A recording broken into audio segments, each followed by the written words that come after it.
Coming up in today's newscast, the Israeli Prime Minister is on a bid to get Europe to nix the Iranian nuclear deal. Israeli archaeologists may have just found a furry way to uncover our history. And it's official, an Israeli singer will be starring in a major Broadway show.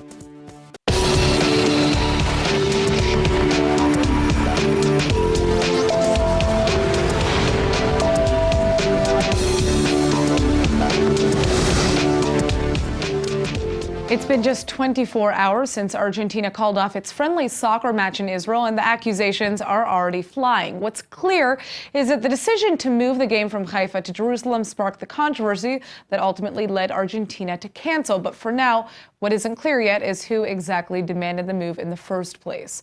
ILTV's special correspondent on Latin American affairs, Joy Gavijan, is here. So, Joy, what's going on? Thanks, Natasha. Well, so far, Culture and Sports Minister Mir Regev has taken most of the heat for the game's collapse. Regev herself says threats from Palestinians against the team players like Messi are the reason that why the game was called off. Mm-hmm. She says that this was the only reason. But her cultural ministry is now under an internal investigation after it turned out that only a third of the 30,000 tickets for the game actually went up for sale. Right, and word is that the other 20,000 tickets were actually apparently mostly earmarked for government staffers, NGOs, yes, and ministry officials. Yes, that's what I heard. And on top of this, reports say that Regev herself put up ministry's money to move the game to Jerusalem in exchange for a photo with Messi on the field before the match. Yesterday, however, Regev told reporters that Prime Minister Netanyahu was the one who moved the game to Jerusalem in the first place. Well, at that very moment, of course, Netanyahu was actually taking questions from reporters in the UK, and while Regev said it was Netanyahu's idea, he was saying Regev originally asked for the move, so it's still kind of unclear here exactly, what's yes. And now a letter has just surfaced on Israeli television. This letter, which is addressed to Argentinian President Mauricio Macri back in March, officially notifies Argentina of the move from Haifa to Jerusalem. And at the bottom, we can see Netanyahu's personal signature. So this whole situation is still very confusing. I see. Yeah, no, Palestinians, of course, revolted when Israel announced the Jerusalem move, accusing the administration of politicizing sports during an especially volatile time in the region. This, of course, comes just a month after the U.S. Embassy moved to Jerusalem, which is probably why the topic is hotter than ever. Well, yes, but reports also say that Messi did indeed receive death threats if he were to play in Jerusalem. And even Argentina's Football Federation president said in a press conference that the threats were the main reason for the cancellation. He claims that the decision was made in order to assure the health and physical integrity of the players. And of course, he apologized to the Israeli community. Well, according to the latest news, it looks like that apology wasn't enough. Right, yes. According to Argentinian media, representatives of Comtech, the production company that was organizing the game, are now heading to Zurich to ask FIFA to suspend Argentina from the upcoming World Cup. They argue that Argentina committed religious discrimination by canceling the game in Israel, and this is all contrary to the fact that Argentina had already offered to give back the $2 million that Comtech had put up for the game. And Argentina also promised to consider coming back to Israel for a match in November. But clearly, this is getting very heated and people are upset. Well, I guess we'll have to wait and see what happens. But at the end of the day, most see this, really as a tragedy that the game fell apart at all. It does feel like a missed opportunity here, and one that could have seen both sides come together through a common love of the game. Instead, we're only seeing more division here. And thank you for joining us, Joy. Thank you. Well, in the wake of the cancellation of the Argentina-Israel soccer friendly, producers for the Eurovision 2019 Song Contest have now begun to express their own concerns. According to Haaretz reports, officials from both the contest and the European Broadcasting Union have come out against Israel's insistence to hold the event in the Holy City. Here to discuss is Haaretz journalist and columnist Ravit Hecht and Israel advocate and international speaker Ari Fuld. Thank you for joining us. Thank you for having me. All right, so here's the big question. Should Israel insist on important international events like the Eurovision being held in Jerusalem? Well, in my opinion, of course not, because first of all, let me say one general and important thing. Jerusalem is the capital of Israel. It's not in discourse. I mean, Jerusalem acknowledged as the capital of Israel by the right, by the left, and I think also by the majority of the national community. The problem is that Jerusalem is also a huge milestone, okay, in the solution in my opinion, in the solution of the Israeli-Palestinian conflict, that we can't avoid it and we can't disappear it no matter what the government says, you know, that we get along without a solution and life here is beautiful and etc. So therefore, there is no problem of having events in Jerusalem, of course. But the problem is that we can't do it if we don't settle or if we don't organize, you know, the international status of Jerusalem. I think that a solution in Jerusalem, okay, will lead the peace. And it's Israelis' interest, Palestinians' interest, and all the international community interests. So therefore, we should discuss it first and then having everything we want in Jerusalem. Okay, well, first of all, the international community has not accepted Jerusalem as the capital, considering in this way. Can I just finish? Sure. Since that most embassies are not in Jerusalem, that's number one. Number two, you yourself said Jerusalem is not a political move, so to have a match in Jerusalem shouldn't be considered political. Number three, in terms of the solution, with all due respect to their claims, the Arabs never had Jerusalem as a capital in the history of the world, and it's not mentioned in the Quran. So to turn this into a political thing is a little bit silly. I think, by the way, that we're making excuses for them. The Argentinians did not mention Jerusalem, and the bloody shirts of Messi were terrorism. It was threats on his life. So no one else is talking about Jerusalem except the left. In March, you saw in March, he said the decision was in March. So if they wanted to cancel the game because of Jerusalem, that should happen on March when the decision was made. This is terrorism. This is BDS. And by the way, if it would have been Haifa, the BDS would have still been out there. They do not separate Jerusalem from anything else. So I really am not sure why Argentina is mentioning the threats. The whole world is mentioning the threats. But in Israel, for some reason, the left is throwing this on Miri Regev and Netanyahu and BDS. It's absolutely ridiculous. They've been, threatening Israel for already many years. And they've been, look at the shirt right now. It's a bloody shirt of Messi. This is a threat on his life.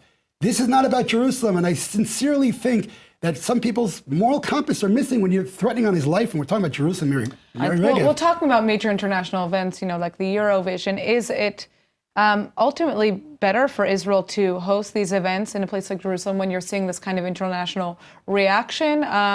And essentially expect to have less people perhaps attend or not attend at all, or to just have these events held in Tel Aviv or Haifa or another major... Well, I think that, again, Jerusalem, as we agree on, is the capital of Israel.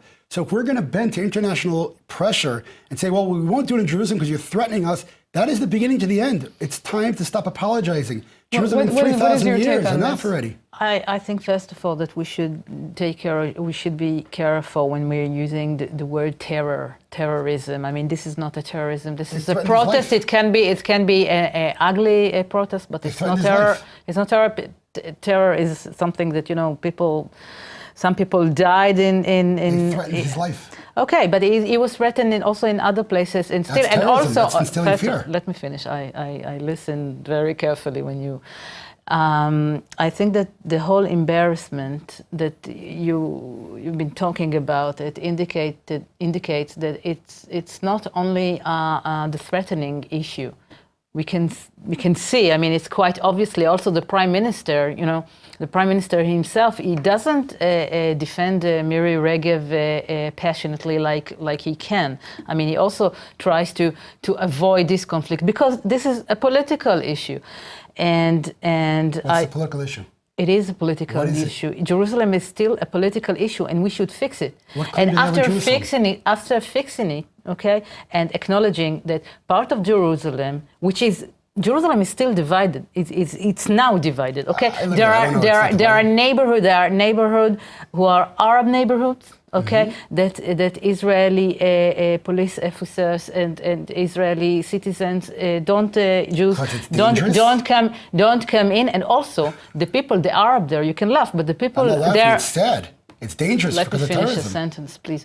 The people who live there, the Arabs, are not full citizens of Israel. They are residents. Okay, so you know, there are all kinds of problems right now in the current situation, in the present situation in Jerusalem that we should fix and arrange. Again, I just want to reiterate one thing. And you can't all the time victimize and say, okay, we are the victim. We are not the victim. We are not victims at all. Okay, we have a state, a strong state, a proud state. Okay, but we have to fix this problem with the Palestinians, and there is no way out of it. I just have to respond because this is such a problem right now.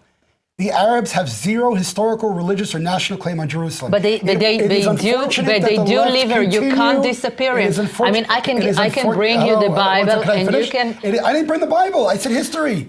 It is unfortunate the left continue to push forward. But what do you want to do with 300,000 Palestinians who live in Jerusalem? What do you want to do them? To show them the Bible? That's a question. All right, I'd like to talk about the issue of the But you can't deny the history. They have no historical claim on Jerusalem. All right. I'd like to ask a question about just the politicization of sports generally, and obviously events like Eurovision. Are sports political to begin with here? No. Jerusalem is not political either. All right, so the issue here, though, is that we're still having this reaction from the international community. How is Israel supposed to deal with this? I think it's time that Israel stands up proud and strong. Again, we're not talking, even if we were, I'd be able to... isolated? You know what? I teach my children do the right thing. Is the choice. I teach my children do the right thing, even if you're going to be unpopular. I don't know what you teach your children. Yes. Israel should be standing up for our rights, who we are. We're proud. We did nothing wrong. Jerusalem, again, was liberated in 1967. Jews could not go to East Jerusalem before that. So yes, we should stand up strong. We did not start the wars. We do not do the terrorism. We are reacting, and we should be proud of that. And you know what? If the world wants to stand, if the world wants to stand in immorality and dishonesty, if the world wants an immorality and dishonesty, they can do that. I am not going to give up to that lack of moral compass. I'm sorry. All right. Well, thank you both for joining us. Unfortunately, we've run out of time. And Thank you very much. Tel Aviv is bustling with visitors from around the world who are all here in Israel to celebrate Tel Aviv Pride Week. The big Pride Parade is set to take place tomorrow, and a record number of people are expected to attend. It's fair to say that I don't think the country has ever looked so colorful.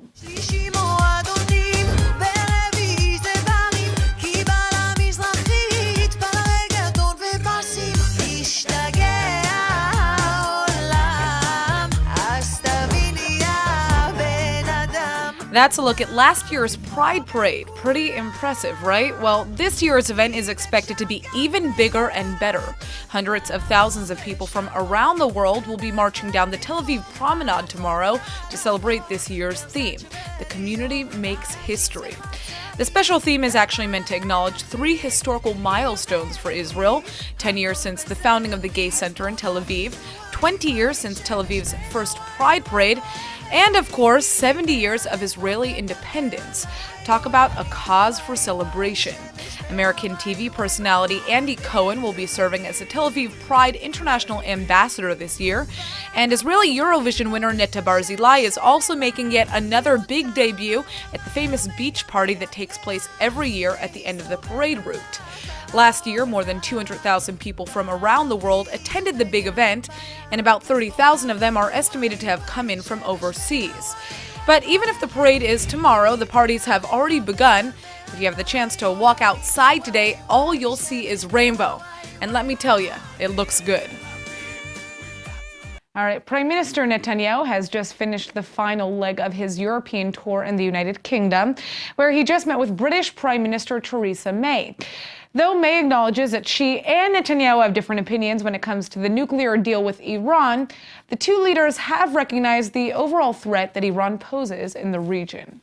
Today I wish to focus on 2 issues, 2 goals that we share. The first is how to make sure that Iran does not have nuclear weapons. And the second is how to roll back Iran's aggression in the region, and specifically in Syria. And I think we can find ways to work together to achieve both goals. Perhaps the biggest talking point of the day wasn't nuclear warheads or Iran, but rather the recent turmoil along the Gaza border. Just like Merkel and Macron before her, May voiced deep concern for the nearly 120 Palestinians killed in recent border clashes by Israeli soldiers. We, as you know, the UK absolutely recognises the right that Israel has for self-defence against the activities of extremists and terrorists.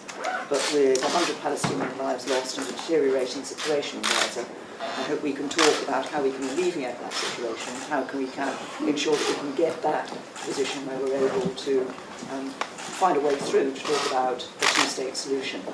Though Israel has defended its use of lethal force in those rallies, the international community has largely condemned Israel for the deaths. Despite the fact that at least half of those killed were in fact Hamas terrorists, other fatalities included Palestinian teenagers, journalists, and most recently a female volunteer medic.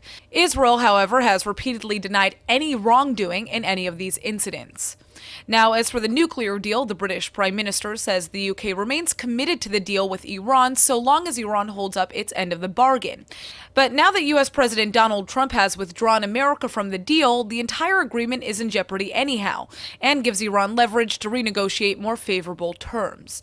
And if the agreement fails altogether, Iran has declared that it will resume developing nuclear warheads immediately. The regime has already opened a new nuclear facility for centrifuge production. This in itself doesn't violate the terms of the deal, but it demonstrates Iran's willingness to approach the red line and cross it if necessary. 16 years ago, the Israeli government began building a massive security wall around the perimeter of the Palestinian West Bank. Today, construction has largely been frozen, and less than 2/3 of the wall has actually been built. Well, it looks like it's going to stay that way for a while longer because the Knesset has just struck down a bill which would have forced the government to complete the barrier, delaying construction, possibly for years to come. Israel originally undertook the project as a way to halt deadly terror attacks. For that reason, the wall is designed for one reason only: to keep out Palestinians who would otherwise illegally enter the country and possibly commit acts of terror. At this time, the government predicts that nearly a third of all terror attacks have been committed by Palestinians who broke through a gap in the wall near the Gush Etzion region. And yet, the majority of Knesset members voted against a proposal to finally finish the wall once and for all. Many speculate that the reason why is rooted deep in politics. The wall's original path was designed as a perimeter around Palestinian and Palestinian-owned land in the West Bank. But in the 16 years since, numerous Israeli settlements have been built in these territories, meaning if the wall were ultimately finished, it would isolate or even cut off these settlements from the rest of Israel. This is another reason why the wall itself was blasted by the international community and accused of helping Israel allegedly steal Palestinian land. Right-wing Israelis and religious extremists believe finishing the wall would create a de facto border for a future Palestinian state. But as Israeli settlements grew and hope for a two-state solution dimmed, the Defense Ministry slowly halted the wall's construction. The project has been almost totally frozen for the last 10 years. Prime Minister Netanyahu promised 3 years ago to finish the wall amidst growing infiltrations and terror incidents. But after this new vote, clearly this isn't going to happen anytime soon. Now, my next guest today you have to see. Have you ever thought to yourself, I wish there was a video about this? Well, now your wish has been granted. Here to tell us more is Gershon Silbert, Director of Kinedio. Thanks for joining us. Thank you for having me. All right, so tell us about what you do.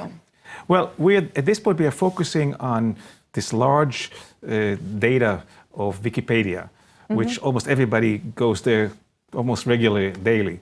And what we're doing, we're taking the gist of it, like the first paragraph, and turning it into a experiential video. In other words, you hear the text read to you, you see subtitles underneath, you see the visuals, videos and pictures, and music in the background. So there's a whole experience. Interesting. So this is the exact text from Wikipedia, but it's read aloud with images accompanying it to kind of make the experience more real. Yeah, and more appropriate to today's world. I mean, that you can see it on an iPhone, and it's more appropriate to the way people like to. Well, absolutely. I mean, everybody nowadays wants to watch a video about this, right? So, absolutely. Very cool. And how do you deal with kind of the changing text? Because obviously Wikipedia changes pretty frequently. Well, there is a mechanism that follows changes, and if there's a major change, we just we make a change. I mean, we redo the video. How many videos have you guys made already? Well, so far we've done only about 700 or 800,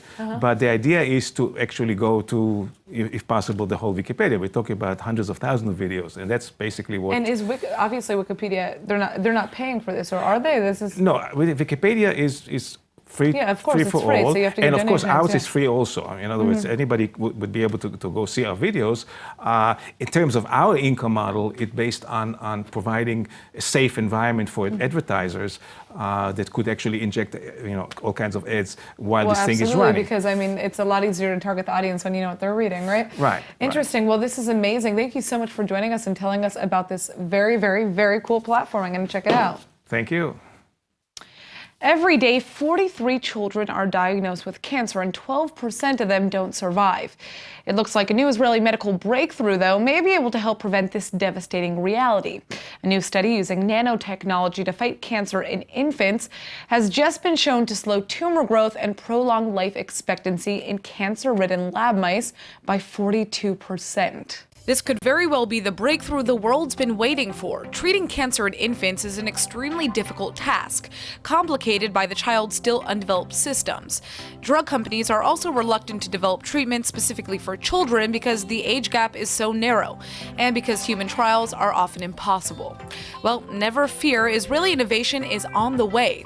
A team at Israel's Technion of Technology has just developed a cutting-edge system that uses nanoparticles to transport a new kind of treatment to cancer cells with unprecedented accuracy. Identifying cancerous cells is half the war when it comes to infants, because damaging healthy cells can often have irreparable effects. But the team cracked a system for correctly IDing sick cells by introducing sugar into the system. This helped the nanotech attack only cells that were cancerous. Unlike traditional chemotherapy, this system is incredibly precise, and so far it's produced far fewer negative side effects. The boosted life expectancies of lab mice with various forms of cancer is a big promise of similar results in humans. This would certainly be the outcome millions are praying for all over the world. And now for this week's Top 5 with ILTV's Emmanuel Kadosh. A few weeks back, I told you all about the top 5 signs that make you a true Tel Avivian, and now the list continues. You can spot a hardcore Tel Avivian from miles away, and these are a few ways to tell how. Number 1 on our list is zero shame. Now, what do I mean by that? I'm sure you probably already know people here in Tel Aviv have no shame when it comes to asking where you live, how much your rent is, and to ask you if your apartment's renovated or not. Completely unlike anyone in the States, the rent in the city is so high that if you're living in a renovated apartment with an elevator, parking, and a balcony, you're doing something right, and everyone wants to know about it. So if someone on the street asks you, how much do you pay? That's their way of saying nice place. Number 2 is Get Taxi, the Uber of the Holy Land. Now, you might be asking what makes Get Taxi a sign that you're from Tel Aviv. It doesn't. What does is when you get into the Get Taxi that you ordered and typically put in your desired destination, you still somehow end up directing the driver on every possible turn you could take to get you there just a few minutes faster. Tel Avivians are somehow always in a rush to be somewhere. Third up is our very good friend AM/PM, the 7-Eleven of Tel Aviv. Now, for those who don't know about this, the second the sun sets on Friday until it sets back again on Saturday, most restaurants in Israel, cafes, supermarkets, and well, pretty much everything in the city is closed, except for our trusted 24/7 AM/PM superstore. So, if you don't know where the closest AM/PM store is to you, do you really even live in Tel Aviv? Fourth on our list is something you've definitely noticed if you've ever been to, seen a picture of, or heard of the city of Tel Aviv: the casual outfits people wear. Absolutely everywhere. Whether it be on a first date, to work at the office, or even a wedding, you can be sure to see at least one person wearing shorts, a tank top, and most likely a pair of flip-flops. Now, don't get me wrong, I love a good casual, comfy outfit, but come on, we can do better than that to a wedding, no? Last, but as you already know, not least, is the fact that you immediately dislike / are confused by anyone who doesn't live in the city of Tel Aviv, especially those who reside outside and come for a visit to Tel Aviv Beach on the weekends. Honestly, what are you doing living anywhere but this gorgeous city? Well, actually, after making this list, I might be reconsidering it too. Just kidding, I love it here. You should come. That's all for today's Top 5. Back to you. The Hebrew word of the day is brought to you by IDC Samru Ulpan, open to everyone. Now here comes our Hebrew word of the day. If you make one, you better keep it if you want people to trust you, that is. I'm talking, of course, about a havtacha, a promise. Here's some advice my mom gave me. Don't trust a person so much by what they say, but rather by what they do. It's one thing to say a havtacha, a promise, but it's another thing entirely to keep a havtacha. If you stay true to your havtachot, or promises, you're not only building up good karma, but also a solid reputation too. And if you break too many havtachot or just the wrong havtacha, well, it's going to take a lot more than havtachot to rebuild that trust. Hope you learned that one. All right, let's go ahead and take a look at the weather forecast. You can expect clear skies pretty much all weekend with warm nights and even hotter days. The low tonight should sit around 73 or 23 degrees Celsius, and the high this weekend will be around 90 or 33 degrees Celsius. All right, that's it for today's news. Today's exchange rate is 3.57 shekels to the American dollar. Remember to sign up for our daily newsletter at iltv.tv. And don't forget to follow us on Facebook at Israel English News and on Twitter at ILTV News. I'm Natasha Kirchuk, and thanks for watching.